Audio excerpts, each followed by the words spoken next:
오늘 제목이 심상치 않습니다. 그죠? 새신자들, 초신자들 전도하는 것도 아니고 당신은 그리스도인입니까? 라는 제목으로 함께 우리의 삶을, 또 신앙의 삶을 좀 살펴보기 원합니다. 이 시간 질문 드리겠습니다. 여러분들은 그리스도인입니까? 우리 청년들, 학생들, Are you Christian? 몇몇은 끄덕이고 몇몇은 자신이 없는 것 같은데, 다시 한번 옆에 분들에게 이렇게 질문해 볼까요? 당신은 그리스도인입니까? 네, 대답은 하지 마세요. 서로 힘들어질 수 있으니까 대답은 하지 마시고, 이 질문에 대해서 어떤 분은 예, 저는 그리스도인입니다, 이렇게 자신 있게 대답하는 분도 있을 것입니다. 근데 그렇게 대답하신 이유가 뭘까요? 또 어떤 분은 뭔가 아직은 아닌 것 같아서 아직 저는 그리스도인이 아닌 것 같습니다, 이렇게 생각한 분도 있으실 겁니다. 그렇다면 그분은 왜 나는 아직 그리스도인이 아닌 것 같다는 생각을 했을까요? 과연 무엇이 내가 그리스도인이고 내가 그리스도인이 아닌 것 같다는 생각을 하게 만들었을까요? 여러분, 우리가 이 세상을 살아가는 동안에 여러 가지 수많은 질문들을 주고받습니다. 그런 많은 질문들이 있지만 당신은 그리스도인입니까? 이 질문보다 더 중요한 질문은 없을 거라고 생각을 합니다. 물론 예민한 질문입니다. 또 민감한 질문입니다. 아니, 목사님, 제가 교회를 다닌 지가 몇 년인데, 신앙생활 한 지가 몇 년인데 그런 질문을 물어보십니까? 제가 집사입니다.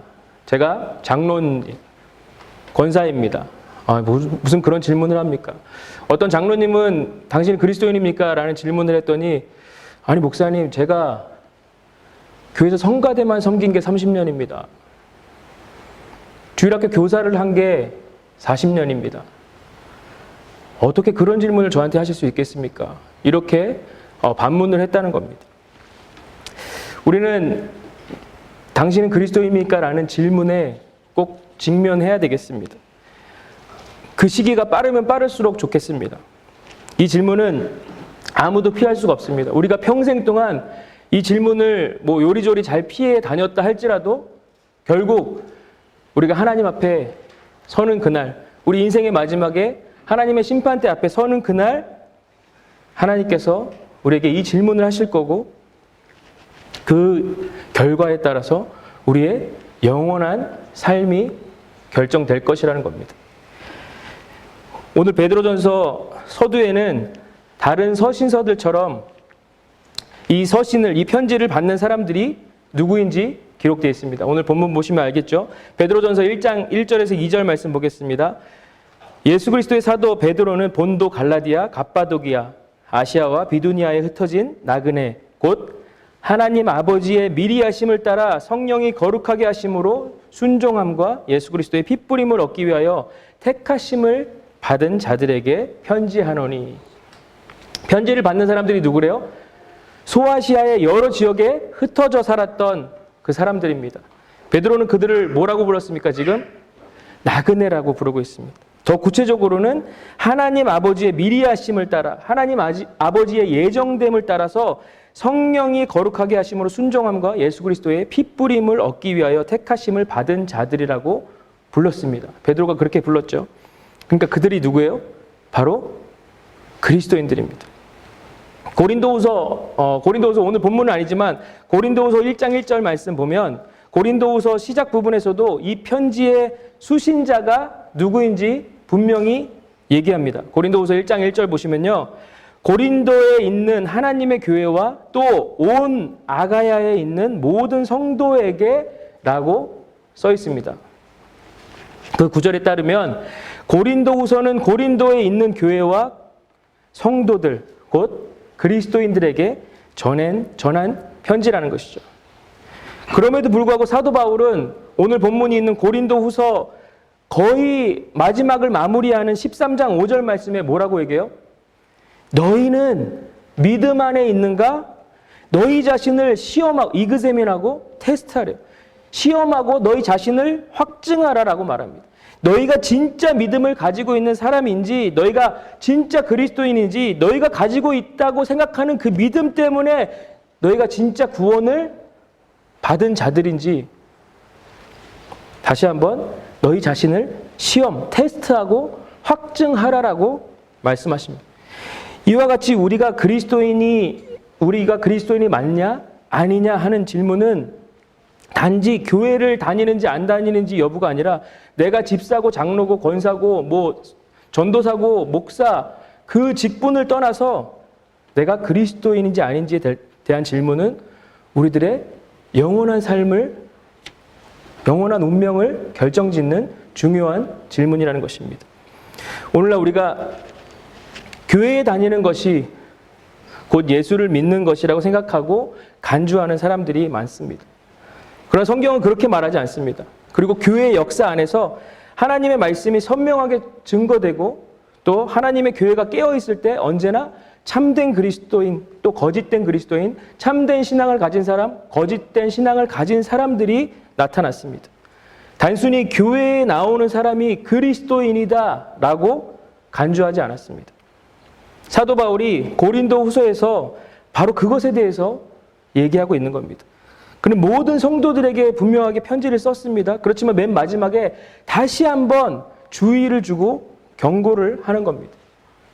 여러분들 교회 다니지만 정말 그리스도인 맞습니까? 우린 그 질문에 심각하게 고민을 해봐야 됩니다. 그렇다면 내가 갖고 있는 믿음이 진짜 믿음인지 가짜 믿음인지 어떻게 확인할 수 있을까요? 여러분 궁금하지 않으세요? 전혀 안 궁금하세요? 당신은 그리스도인입니까? 라는 이 질문은 그리스도인이 누구인가? 라는 그리스도인의 정의가 무엇인지를 생각해 봐야 됩니다. 도대체 그리스도인은 어떤 사람들입니까? 그리스도인은 무엇입니까? 그리스도인의 정의가 무엇입니까? 우리 사도행전에서 그 그리스도인의 어원에 대해서 그 처음에 대해서 우리가 볼 수 있습니다. 사도행전 11장 26절에 보면 수리아 안디옥에서 역사적으로 가장 먼저 그리스도인이라는 이름이 예수 믿는 사람들에게 붙여졌다는 것을 우리가 알 수 있습니다. 제자들이 안디옥에서 비로소 그리스도인이라 일컬음을 받게 되었더라. 그죠? 안디옥 교회는 어떤 교회입니까? 최초의 이방인 교회입니다. 하나님의 복음이 예루살렘에서 시작해서 그 하나님의 교회가 많이 성장하고 있었습니다. 그런데 스데반 집사님의 순교 사건에 의해서 예루살렘에서 교회에 대한 큰 핍박이 시작됐습니다. 예루살렘 교회 성도들은 원하든 원하지 않던 어떻게 했어요? 흩어질 수밖에 없었습니다. 흩어지지 않을 수 있는 방법이 있었습니다. 그게 뭐였어요? 신앙을 부인하는 거였습니다. 결국 사도들을 제외한 대부분의 성도들이 다 흩어졌습니다. 그리고 당시 예루살렘 교회는 사이즈가 어느 정도 됐을까요? 우리가 대충 보기만 해도 사도행전을 처음 시작하면서 베드로의 설교에 의해서 몇 명이 회심했어요? 3,000명이 회심하고 또 5,000명이 회심하고 그 이후에도 계속해서 교회가 믿는 사람들로 흥황했다고 얘기합니다. 적어도 10,000명 이상의 성도들이 모이는 큰 교회였습니다. 그들이 유대와 사마리아 지역으로 다 흩어졌습니다. 흩어진 사람들의 일부는 당시 국제적인 사회 도시였던 어디로? 안디옥에 이르러서 그곳에서 헬라인들에게 복음을 전했고 그 결과 수많은 이방인들, 헬라인들도 예수님을 믿게 되고 알게 되는 역사가 일어났습니다. 그렇게 그 사회 속에서 매우 특이한 무리가 생기게 되었습니다. 과거에 있지 않았었던, 역사적으로도 찾아볼 수 없었던 유대인과 이방인이 하나가 되어서 민족과 신분과 사회적인 모든 경계가 다 무너진 새롭고 특이한 공동체가 생겼습니다. 그들은 민족과 신분, 어떤 사회적인 범주로 규정할 수 없는 사람들의 무리였습니다. 그래서 그들을 규정하는 그리스도인이라는 새로운 용어, 새로운 명칭이 그들 가운데 붙여지게 되었습니다. 이 말은 외부 사람들이 교회에 다니는 사람들을 향해서 붙인 이름입니다. 교회 안에서 만들어진 이름이 아니에요. 외부 사람들이 저들을 볼 때 저들은 그리스도인이다 라고 붙였습니다. 저들은 그리스도를 따르는 자들이다. 저들은 그리스도가 주님이라고 부르는 자들이다. 그런 꼬리표가 붙었습니다. 왜 그랬습니까? 당시 로마는 어땠어요? 당시 로마의 주님은 누구예요? 가이사. 네, 가이사가 주님이었습니다. 황제가 주님입니다 라고 고백하는 사람들이었기 때문에 그리스도인들은 핍박과 박해에도 불구하고 그리스도를 따르는 자들로 보였습니다. 그들은 예루살렘에서 일어난 박해를 피해서 신앙을 지키려고 나온 유대인들이었고 여기 안디옥에서 예수님을 믿고 따르게 된 그 이방인들이 함께 더해져서 안디옥 교회로 섬기게 되었습니다. 여러분 이런 말들 있잖아요. 뭐뭐주의자들, 그죠? 이기적인 사람들은 뭐라 그래요? 이기주의자라. 기회를 많이 엿보는 사람은 기회주의자라 그러죠. 뭐 차별주의자, 개인주의자, 뭐 이런 많은 주의자 얘기들이 있습니다. 또 이렇게도 쓰이죠. 예를 들어서 신학자 그 존 칼빈을 따르는 사람들은 칼빈주의자라고 얘기합니다. 그리고 마틴 루터를 따르는 사람들은 루터주의자라고 이렇게 얘기합니다. 이처럼 우리는 어떤 뭐 철학자, 신학자, 사상가들을 따르는 사람들을 그 사람들의 이름을 붙여서 표현합니다. 우리는 그리스도입니다. 그러면 어떤 의미가 있는 거예요?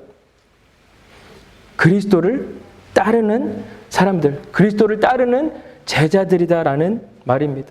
헬라어로 제자라는 그 말의 의미에도 따르는 자들이라는 의미가 있습니다. 따라서 당신은 그리스도인입니까? 라는 질문은 어떻게도 얘기할 수 있어요? 당신은 그리스도를 따르는 사람들입니까? 여러분 제자는 주님께서 말씀하신 대로 아까 이재우 집사님이 기도하신 것처럼 이 땅에서의 어떤 재물과 명예를 위해서 사는 자들이 아니라 하나님의 나라와 의를 위해서 하나님을 따르면서 살아가는 사람들입니다. 결국 뭐예요? 자기 자신을 부인하고 자기 십자가를 지고 주님을 따르는 사람들입니다. 자기를 부인하고 십자가를 지고 따르지 않는다면 그리스도인이 아니겠죠. 그리스도인은 이 세상에 살지만 자기의 어떠함을 부인하는 자입니다. 자기의 뜻, 자기의 욕심과 생각들, 자기가 가지고 있는 가치관들, 자기에게 속한 모든 것을 다 부인합니다. 왜 그렇습니까? 그리스도를 위해서, 그리스도의 뜻을 따라 살기 위해서입니다. 그리스도인은 그리스도를 따라가기 위해서 죽음도 불사하는 사람들입니다. 그리스도를 따라가기 위해서 죽음이 내 앞에 있을지라도 두려워하지 않는 사람들, 그들을 그리스도인이라고 불렀습니다. 그 어떤 대상보다도 하나님을 더 경외하고 두려워하기 때문에 죽음을 불사하고 그리스도를 따르는 사람들이 그리스도인이었다는 것이죠. 지난주에 우리 이영호 목사님께서 말씀 전해주셨죠. 이사야서 40장 31절 말씀에 뭐라고 말씀하십니까? 오직 여호와를 앙망하는 자, 앙망하는 자는 새 힘을 얻겠다고 말씀하신 거 여러분 기억나시죠? 오직 여호와를 앙망하는 자, 오직 여호와를 앙망하는 자, 앙모하는 자들 어떤 자라고 목사님 말씀하셨습니까? 그들에게는 세컨드 옵션이 없어요. 서드 옵션이 없습니다. 하나님 아니면 안 됩니다. 오직 하나님만이 제 전부입니다. 그렇게 고백하는 사람들, 그 사람들이 여호와를 앙망하는 사람들이고 여호와를 앙모하는 사람들입니다. 소년이라도 피곤하고 장정이라도 넘어지며 쓰러지되 오직 여호와를 앙망하는 자는 새 힘을 얻으리니 독수리 날개치며 올라간 같은 새 힘을 얻을 것이라고 약속하셨습니다. 여러분 누가 그리스도인입니까? 주님만이 전부이고 주님만으로 충분하기 때문에 자기 자신을 부인하고 십자가를 지고 주님을 따르는 삶이 아깝지 않은 겁니다. 적어도 안디옥 교회의 그리스도인들은 그 주변의 세상 사람들이 보기에 그런 사람들로 보였다는 겁니다. 그들은 그리스도로밖에 설명할 수 없는 진정한 그리스도인들이었습니다. 저는 우리 달란트 교회 성도님들이 이런 특징들이 나타났으면 좋겠습니다.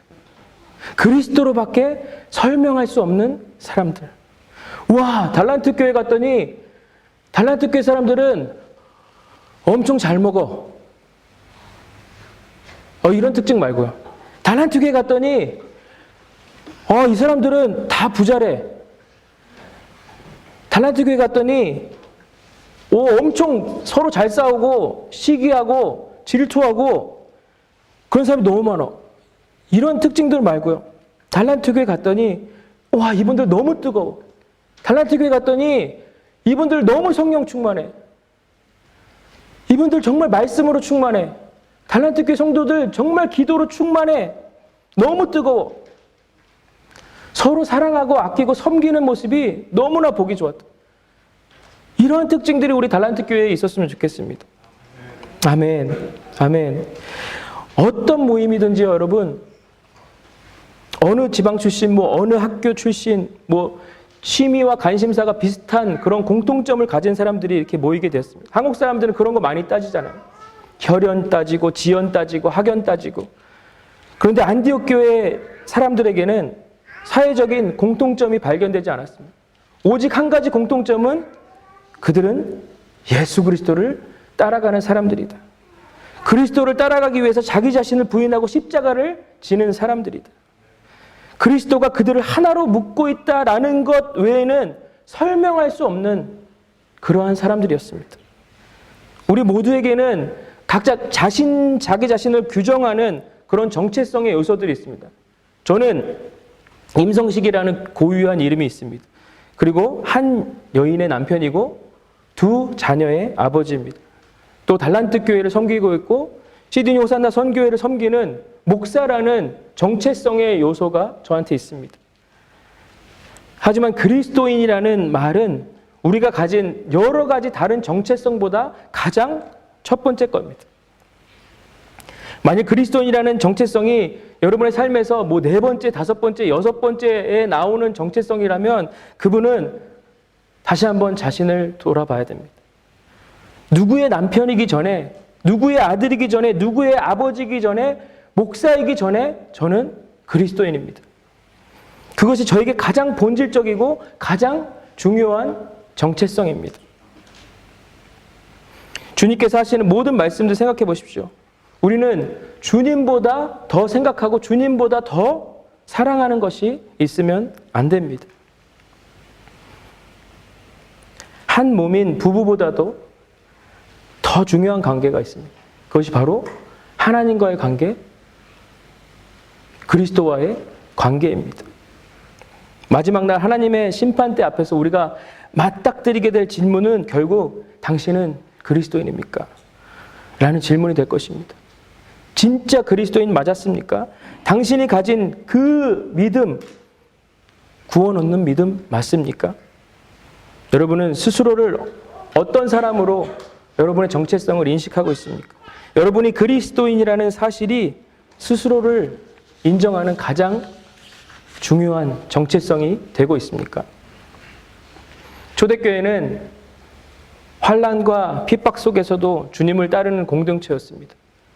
하지만 거기에도 참 신앙을 가진 사람이 있었고 거짓 신앙, 참 신자와 거짓 신자가 있었습니다. 아나니아와 삽비라와 같은 사람들이 있었습니다. 물론 아나니아와 삽비라도 하나님을 믿는다는 사람이었고 교회에 다니는 사람이었습니다. 신약교회의 탄생기에 하나님은 아나니아와 삽비라 사건을 통해서 아무도 하나님을 속일 수 없다라는 것을 분명하게 보여주셨습니다. 우리는 아나니아와 삽비라 사건을 통해서 그 당시에도 이런 거짓 신앙이 존재했다는 것을 볼 수 있습니다. 심지어 예수님의 제자였던 가룟 유다도 그런 사람 중에 한 사람이었습니다.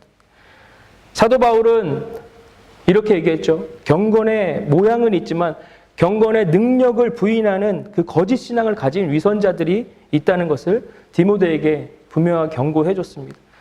디모데후서 3장 5절 말씀에 이런 말씀이 있죠. 경건의 모양은 있으나 경건의 능력은 부인하니 이 같은 자들에게서 네가 돌아서라고 말씀하십니다.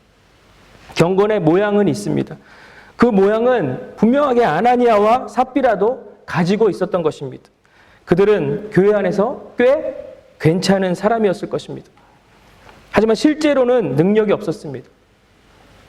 그 능력은 이전에 중요하게 여겨왔던 모든 것들보다 하나님을 가장 중요하게 여기도록 만드는 능력이었습니다.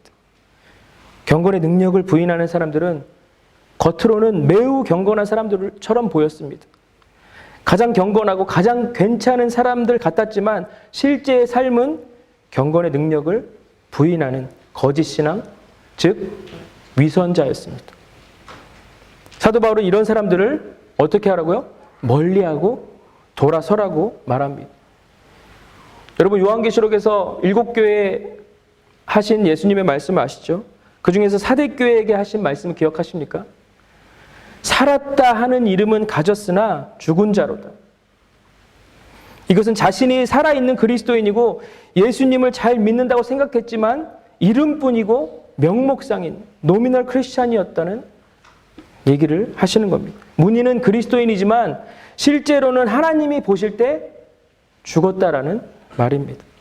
사람들 눈에는 살아있는 신앙 같지만 주님께서는 그 사람을 보실 때 죽은 사람이라고 판단하신다는 거예요. 여러분 마태복음 25장에 나오는 열처녀 비유 아십니까?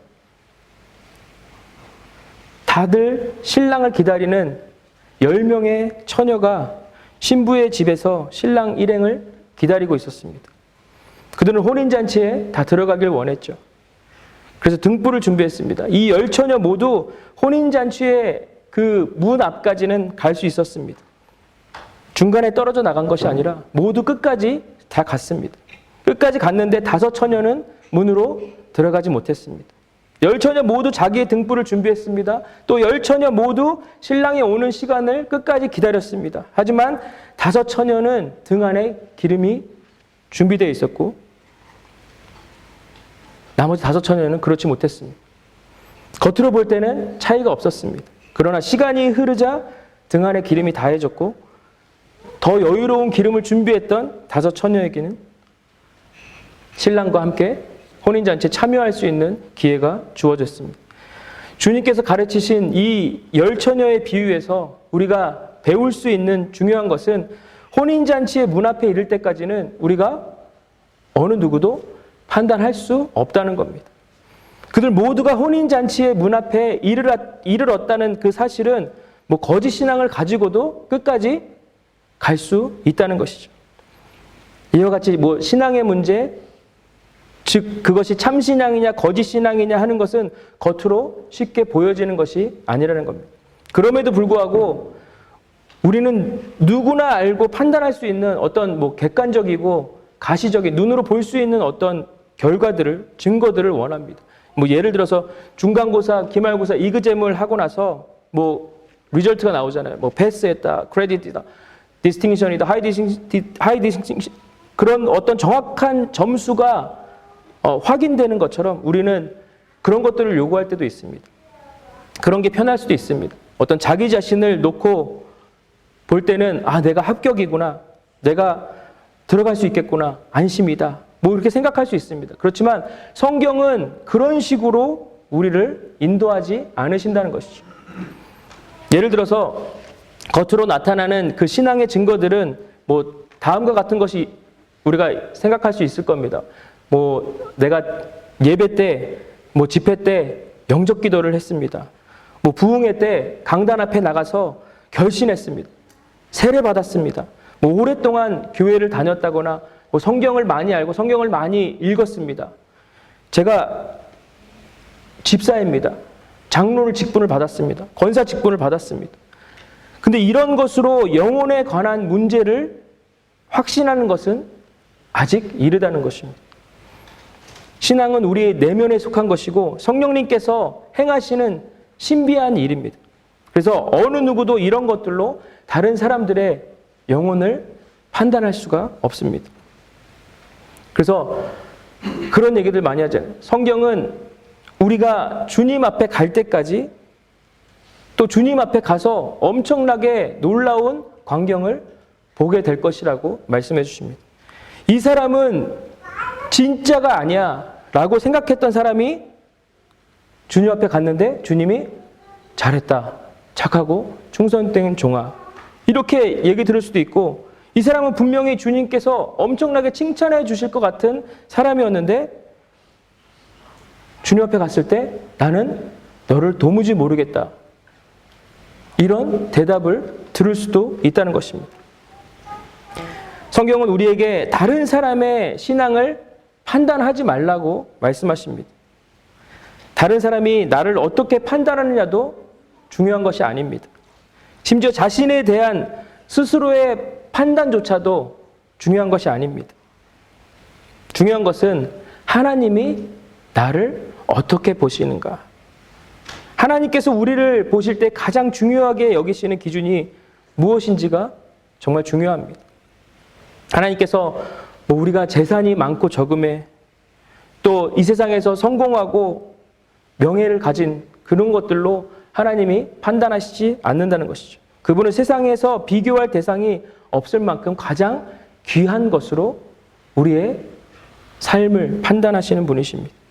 고린도전서 4장에서 사도 바울은 우리가 신앙생활을 하면서 자칫 휘둘리고 또 넘어지기 쉬운 부분을 자신의 이야기를 통해서 다뤄줍니다. 고린도전서 4장 3절 말씀 보면요. 너희에게나 다른 사람에게나 판단받는 것이 내게는 매우 작은 일이라. 여러분, 고린도 교회는 유난히 사도 바울에 대해서 말이 많았습니다. 그들은 바울이 진짜인가 가짜인가 그거를 두고 계속해서 판단하고 시비를 걸었습니다. 그런 배경에서 사도 바울은 이렇게 말합니다. 나는 너희의 판단을 중요하게 생각하지 않아. 너희가 나를 가짜로 보든 진짜로 보든 그것은 나에게 중요하지 않아. 다른 사람들이 나를 판단하는 것도 마찬가지라는 것이죠. 4장 3절에 보면 나도 나를 판단하지 아니하노라. 사도 바울은 그 말을 굉장히 자신의 어떤 변호로 얘기를 합니다. 나는 구원받지 못한 사람이야. 나는 능력 없어. 이런 열등감부터 시작해서 우리는 다양한 모습으로 자기 자신들을 판단합니다. 그런데 사도 바울은 그런 것들도 별로 중요하지 않다는 겁니다. 4장 4절에서 5절 말씀까지 같이 보면요. 내가 자책할 아무것도 깨닫지 못하나 이로 말미암아 의롭다 함을 얻지 못하노라. 다만 나를 심판하실 이는 주시니라. 그러므로 때가 이르기 전 곧 주께서 오시기까지 아무것도 판단하지 말라. 그가 어둠에 감추인 것들을 드러내고 마음의 뜻을 나타내시리니. 마음의 뜻을 나타내는 것은 하나님께서 하시는 일이라는 겁니다. 그래서 4장 5절에 그렇게 얘기하죠. 그때에 각 사람에게 하나님으로부터 칭찬이 있으리라. 그때에 하나님께서 칭찬하시는 일을 보자. 사람들이 나에 대해서 말하는 것이나 내가 나에 대해서 생각하는 것은 중요하지 않다는 겁니다. 하나님께서 나를 판단하시는 것 외에 중요한 것은 없다라고 그렇게 얘기를 하는 것이죠. 그렇다면 하나님께서 누군가를 판단할 때 중요하게 여기시는 게 뭘까요? 사람마다 사람을 판단하는 기준과 조건이 있을 겁니다. 하나님께서도 사람을 볼 때 판단하는 기준과 조건이 있습니다. 그것이 바로 믿음입니다. 믿음입니다. 당신은 그리스도인입니까? 라는 질문은 결국 당신에게 참된 믿음이 있습니까? 그 질문입니다. 오늘 본문 베드로전서 1장 7절 말씀 보면 베드로 사도가 이렇게 얘기하죠. 너희 믿음의 확실함은 불로 연단하여도 없어질 금보다 더 귀해서 예수 그리스도께서 나타나실 때에 칭찬과 영광과 존귀를 얻게 할 것이라. 아멘이십니까? 사도 베드로는 믿음을 뭐에 비교하고 있어요? 금에 비교하고 있습니다. 당시나 지금이나 금은 세상에서 가장 가치 있는 것 중에 하나입니다. 세상이 어수선할 때, 이번 코로나 사태 때도 마찬가지죠. 사람들은 금을 사 모으는 경향이 있습니다.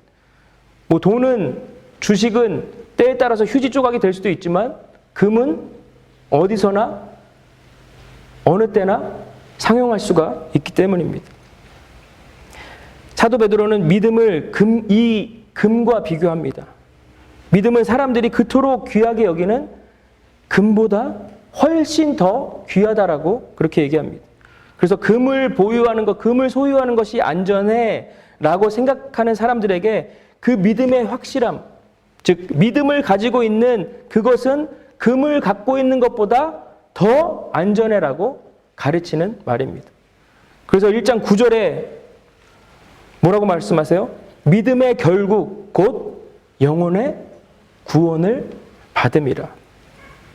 믿음은 영혼의 구원을 받게 되는 것입니다. 믿음을 통해서 결국 우리가 구원을 얻게 된다는 것이죠. 1장 6절에서 사도 베드로는 뭐라고 말합니까? 시험이라는 말을 쓰고 있습니다. 너희가 이제 여러 가지 시험으로 말미암아 잠깐 근심하게 되지 않을 수 없으나 오히려 뭐래요? 크게 기뻐하는도다. 여기서 말하는 너희는 1절에서 언급했던 나그네입니다. 흩어진 사람들입니다. 이 사람들은 다 믿음 때문에 흩어진 사람들입니다. 믿음 때문에 박해를 받았고 그로 인해서 연단과 시련과 고통을 시험을 겪었습니다.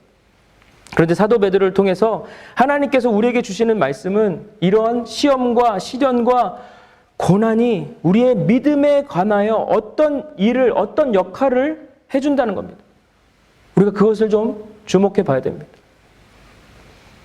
여러분, 우리가 겪는 시험, 시련은 우리의 신앙의 진짜 가짜 여부를 알려줍니다. 고난이 오면요, 여러분, 우리가 가진 믿음이 진짜인지 가짜인지가 더 확실하게 드러납니다. 그것이 진짜인지 가짜인지는 고난 가운데 더 정금같이 드러납니다. 여러분, 고난을 겪고 있습니까? 고난 가운데서 보이시는 여러분들의 믿음을 통해서 여러분들의 믿음이 진짜인지 가짜인지가 드러납니다. 여러분, 그 이스라엘 백성들은 고난을 통해서 자기들의 믿음을 지키고 하나님을 붙잡았습니다. 심지어 자신들의 재산까지 버리고 나왔습니다. 여러분, 우리가 지금도 계속해서 여전히 고난 가운데 살아가고 있습니다. 그래서 근심이 있고 고통이 있습니다. 사는 것이 힘듭니다. 오히려 이전에 예수님을 알지 못했을 때는 그런 대로 문제없이 살았던 것 같은데 예수님을 알고 예수님을 믿고 교회에 나오다 보니까 더 힘든 일들이 많은 것 같습니다. 베드로전서 1장 6절에 잠깐 근심하게 되지 않을 수 없었습니다. 그러나 아무리 혹독한 시련 속에서도 참된 믿음의 사람들은 시련을 견디고 이겨냈습니다. 잠깐의 근심 뒤에 오는 큰 기쁨으로 기뻐할 수 있는 소망이 있었기 때문입니다. 그래서 오늘 성경 말씀 뭐라고 말씀하십니까? 1장 7절에 너희 믿음의 확실함은 불로 연단하여도 없어질 금보다 더 귀하다. 그들의 믿음을 확증해 줍니다. 그렇다면 이들은 무엇을 붙잡고 이 시련과 이 연단을 견뎌냈을까요? 베드로전서 1장 3절 4절 말씀 보면 그 답이 있습니다. 우리 주 예수 그리스도의 아버지 하나님을 찬송하리로다. 그의 많으신 긍휼대로 예수 그리스도를 죽은 자 가운데서 부활하게 하심으로 말미암아 우리를 거듭나게 하사 산 소망이 있게 하시며 썩지 않고 더럽지 않고 쇠하지 아니하는 유업을 있게 하시나니 곧 너희를 위하여 하늘에 간직하신 것이라. 여러분, 그들은 뭘 붙잡았습니까? 산 소망을 붙잡았습니다. 산 소망은 어떤 거래요? 썩지 않고 더럽지 않고 쇠하지 아니하는 유업이로다. 그것은 하나님께서 하늘에 우리를 위해서 간직해 두신 것이래요. 그래서 1장 5절 말씀에 보면 너희는 말세에 나타내기로 예비하신 구원을 얻기 위하여 믿음으로 말미암아 하나님의 능력으로 보호하심을 받았느니라 말씀해 줍니다. 그들은 마지막 날에 받게 될 그 영광, 즉 예수 그리스도가 나타나실 때 받을 칭찬과 영광, 존귀, 영원한 유업을 바라보았습니다. 여러분, 참된 믿음은 어떤 믿음입니까? 우리가 잘 아는 대로 히브리서 11장 1절 말씀에 그 믿음을 어떻게 정해요? 믿음은 바라는 것들의 실상이요, 보이지 않는 것들의 증거라고 말씀하십니다. 그들은 장래의 소망이라는 렌즈로 자신들이 경험하고 살아가는 현재를 보았습니다. 그들에게는 산 소망이 있었습니다. 그것은 그리스도 예수 안에서 썩지 않고 더럽지 않고 쇠하지 않냐는 그런 하늘에 예비된 유업이었습니다. 세상에 있는 모든 가치는 다 썩어 없어집니다. 영원한 것은 없습니다. 우리가 무엇을 붙잡고 있는 그 모든 것들은 다 언젠가는 없어질 것입니다. 우리의 죽음과 함께 그것들은 나와의 관계가 끝이 납니다. 단절됩니다. 그런데 죽음도 끊어내지 못하는 유업, 우리 삶에 무슨 일이 일어난다 할지라도 잃어버릴 가능성이 없는 유업이 있습니다. 그것은 썩지 않고 더럽지 않고 쇠하지 아니하는 유업인 바로 산 소망입니다. 믿으십니까? 그래서 사도 베드로는 그들이 여러 시련으로 인해서 잠깐 근심하지 않을 수 없게 되었지만 오히려 크게 기뻐할 수밖에 없다라고 쓸 수 있었던 것입니다. 여러분, 믿음은 곧 소망입니다.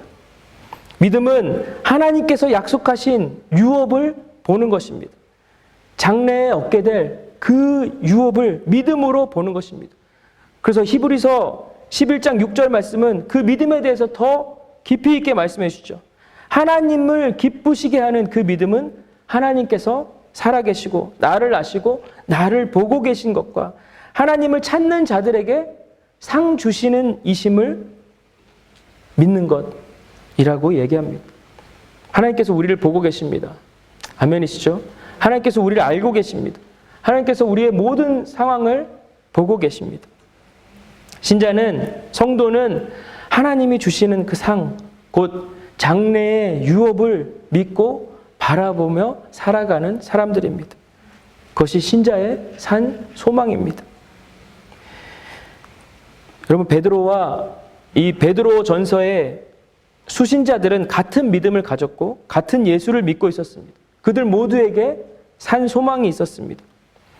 하나님께서 주시는 썩지 않고 더럽지 않고 쇠하지 아니하는 그런 유업이 베드로에게도 또 나그네 된 이 하나님의 백성들에게도 모두 약속으로 가지고 있었습니다. 그러나 베드로와 그 그리스도인들의 차이가 있었습니다.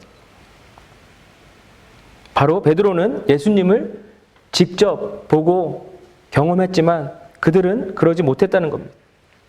그런데도 그들은 동일하게 예수님을 사랑했습니다. 그래서 사도 베드로는 뭐라고 얘기해요? 1장 8절 말씀에 예수를 너희가 보지 못하였으나 사랑하는도다. 이제도 보지 못하나 믿고 말할 수 없는 영광스러운 즐거움으로 기뻐하니. 아멘이시죠? 여러분, 이 기쁨이 여러분에게도 있습니까?